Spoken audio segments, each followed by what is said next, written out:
What if I told you the man who sabotaged their biggest hit was the same man who later called begging for their guitarist? A band that stole tomatoes to survive, then got handed everything.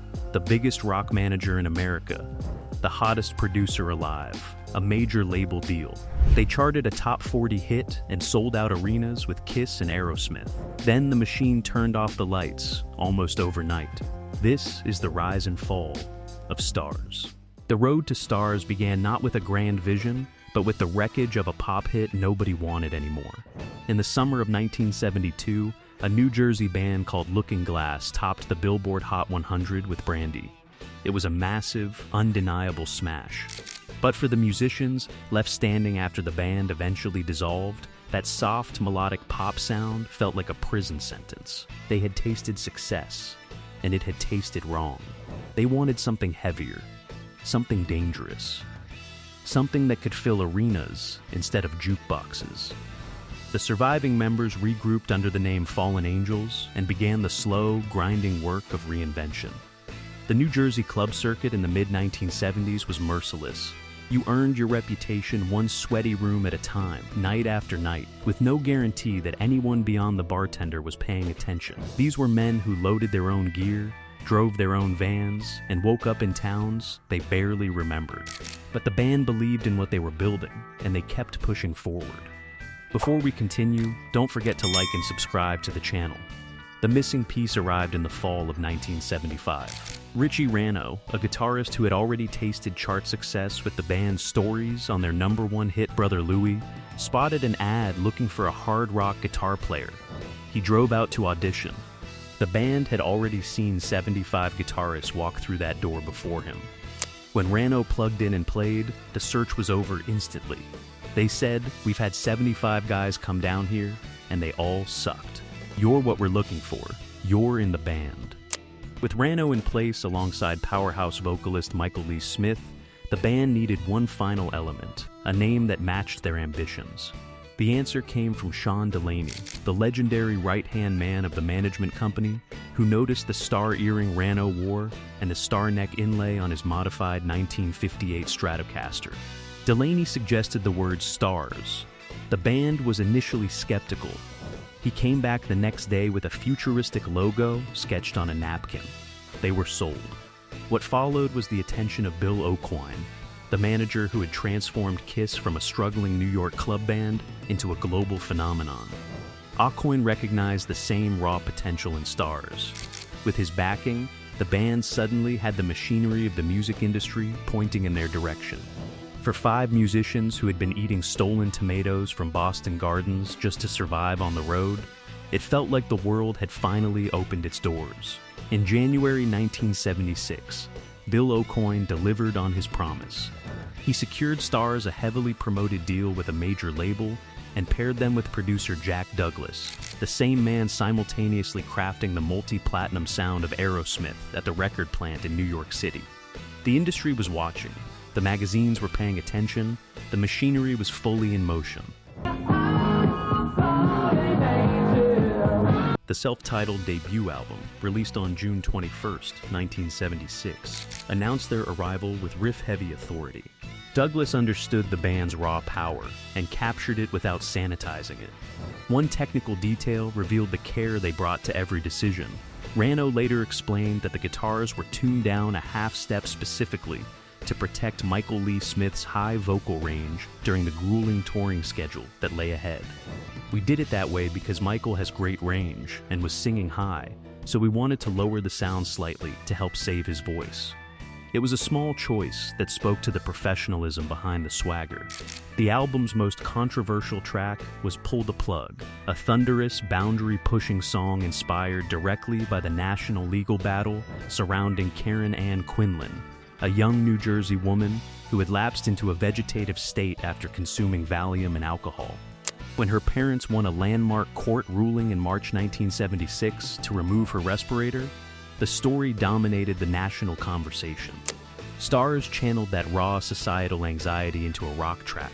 complete with a chilling flatlining guitar effect that Rano constructed himself. It was provocative, it was dark, it was the sound of a band with genuine artistic courage, unafraid to wade into the deepest, most uncomfortable waters of American life. But the promotional campaign was already quietly unraveling behind the scenes. The label had little experience handling aggressive hard rock acts, and then watched its key executives depart in rapid succession. The people who had believed in Starz were gone almost before the record reached stores. The replacements had no personal investment in what the band was doing, and it showed immediately. Rano's frustration eventually boiled over. Those jerk-offs. They were on the other side of the country, and by the time the first album came out, all the executives responsible for signing us had left. The debut stalled at number 123 on the Billboard 200, not because the music was weak, because the machine behind it had already abandoned the wheel. Despite the disappointing chart performance of the debut, Starz returned to the studio in early 1977 with their confidence intact and their ambition burning hotter than ever. The result was their second album, Violation, a loosely structured concept record set in a dystopian future where rock music was outlawed. It was audacious. It was creative, and it contained the song that brought them closer to the mainstream than anything they had ever recorded. Cherry Baby opened the album with an irresistible combination of who-influenced chord progressions and an infectious, soaring chorus that radio programmers simply could not ignore. The song climbed to number 33 on the Billboard Hot 100 in the spring of 1977, making it their highest charting single and their clearest shot at breaking into the upper tier of the American rock landscape. On FM radio, it sat comfortably alongside the biggest names of the era, sounding like it belonged exactly where it was. Cherry baby, cherry. For a brief, glorious window, the dream felt entirely real. The band was headlining smaller theaters and opening for some of the biggest acts in rock, including Aerosmith, KISS, and Rush. They won over crowds of 20,000 people who had never heard their name before they took the stage. Word was spreading through the underground rock circuit. The momentum was undeniable. Everything that was supposed to happen appeared to finally be happening. Then the support was pulled. Rano later pieced together what had happened behind closed doors. KISS, the band that had made Bill Aucoin his fortune and his reputation, was experiencing internal turbulence. They needed their manager's full, undivided attention. And so, at the precise moment Cherry Baby was positioned to crack the top 20, the promotional infrastructure around Starz was quietly dismantled. It was no coincidence that all the support was pulled just as Cherry Baby was about to break the top 20, Rano said. I know that for a fact. I can't give names, but tons of guys who worked for KISS told me that Bill Aucoin was giving in to that. It was a stunning betrayal.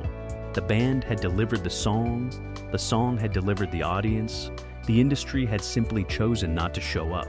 Decades later, Nikki Sixx of Motley Crue looked back on this exact period and declared that Starz' songwriting had been a foundational influence on his own career. Think Aerosmith meets KISS, Sixx said. But in the spring of 1977, that validation was still years away. All Starz had was a hit single dying on the vine and a future quietly closing around them. By 1978, the music world had changed in ways that no one inside the arena rock establishment had fully anticipated or prepared for.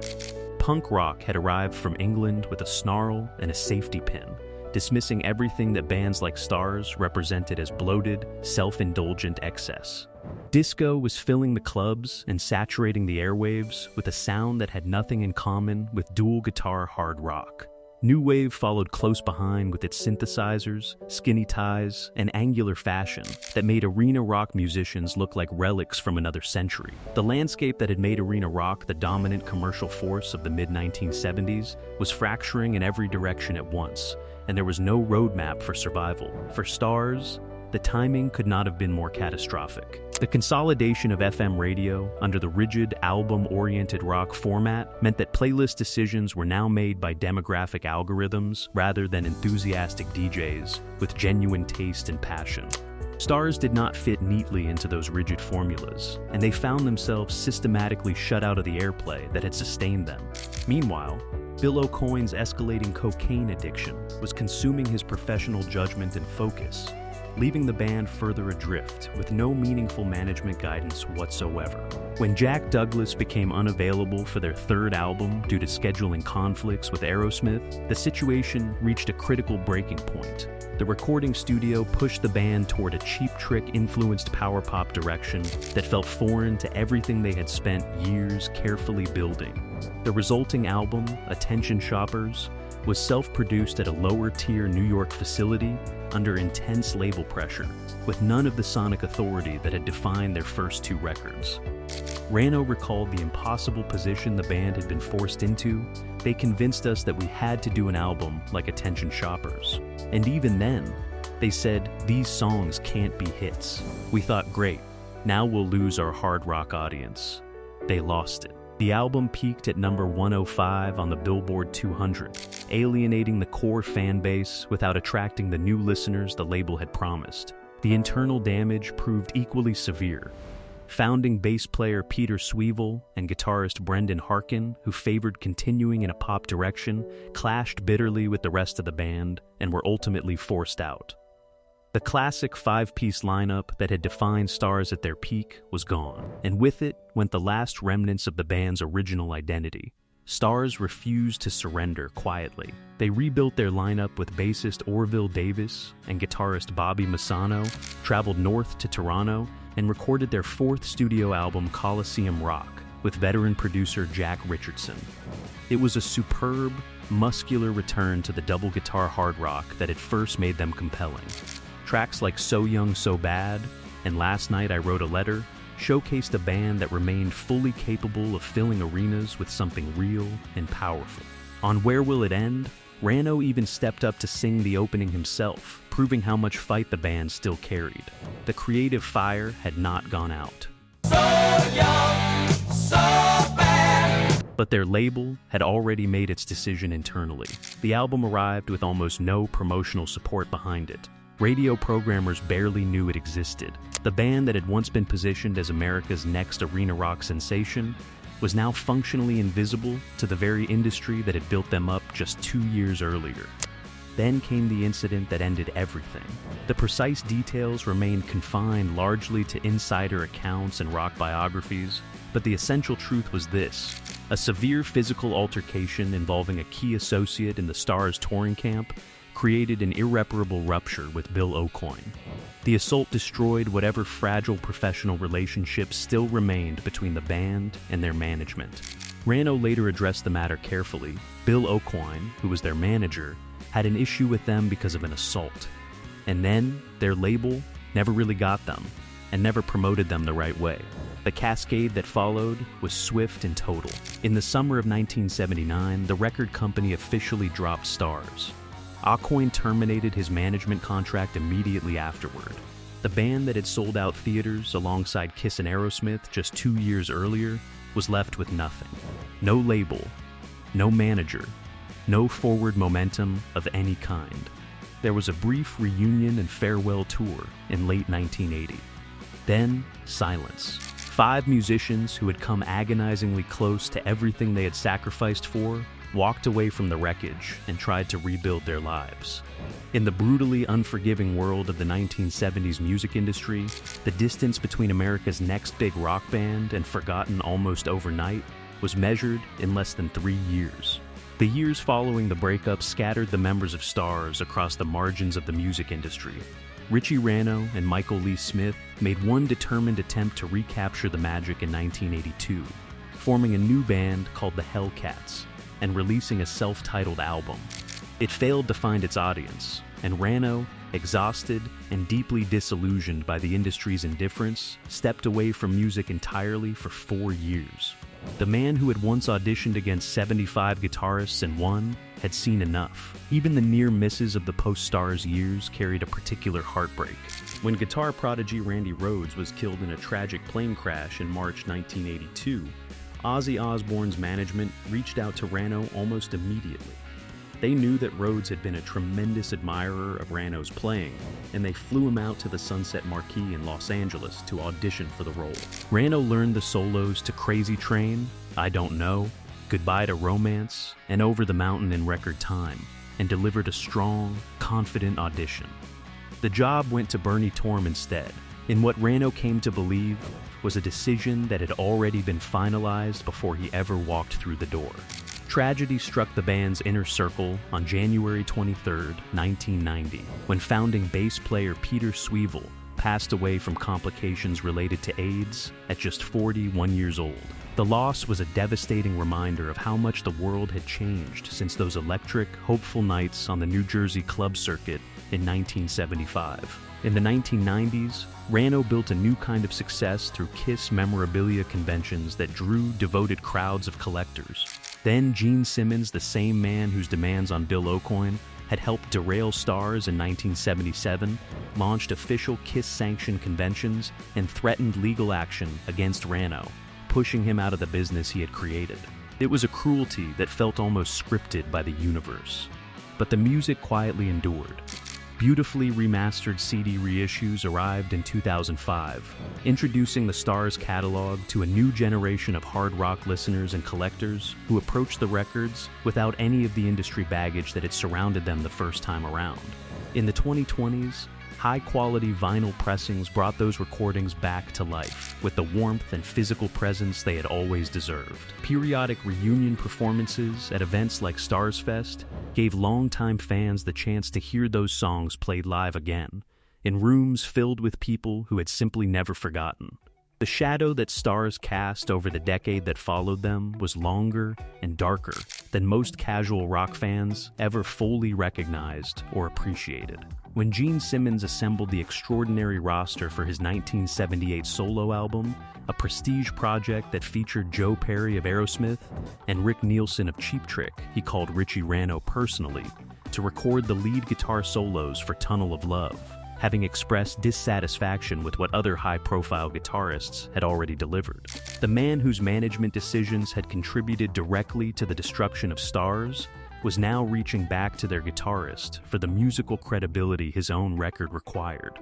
The irony landed like a final, cold punchline delivered by the universe itself. The bands that came to dominate the 1980s hard rock landscape spoke openly and frequently about what they owed to Starz. Nikki Sixx of Motley Crue was blunt and genuinely generous in his assessment. This band's songwriting was a big influence on me early on. If you like 70s rock music mixed with melody and crunchy guitars, you just might love them too. Think Aerosmith meets KISS, Poison, Bon Jovi, Skid Row. The melodic hooks, the dual guitar attack, the seamless blend of hard riffs and irresistible pop choruses, all of it traced directly back to the blueprint that Starz had drawn in the mid-1970s and never received proper credit for building. Publications eventually enshrined the first two Jack Douglas-produced Starz albums among the most significant rock records of their era. Author Doug Broad dedicated substantial space in his carefully researched book, They Just Seem a Little Weird, to documenting the band's historical impact and their place in the lineage of American hard rock. The critical reassessment came years late, but it came. What the Starz story ultimately illuminated was something far deeper than one band's tragedy. It revealed the machinery of an industry that operated with breathtaking indifference to the artists that fed it. A band could have the right sound, the right look, the right producer, the right manager, and arrive at exactly the right historical moment and still be destroyed by executive departures, management politics, the selfish demands of a bigger act, and a radio landscape that suddenly rewarded demographics over artistry. For the generation that grew up listening to FM radio in darkened bedrooms, headphones pressed close. Discovering music that felt personally theirs, the story of Starz belonged to them too. The music was real. The talent was unquestionable. The timing was simply and devastatingly wrong. Starz proved that in rock and roll, timing can matter more than talent. They had the songs, the look, the major label backing, and a producer shaping the sound of a generation. Yet corporate politics, changing trends, and management neglect erased them almost overnight. But the music survived. It always does. Do you remember hearing Cherry Baby on the radio? Were Starz one of the most underrated bands of the 1970s? Drop it in the comments below, and don't forget to like and subscribe for more untold stories from rock's greatest era.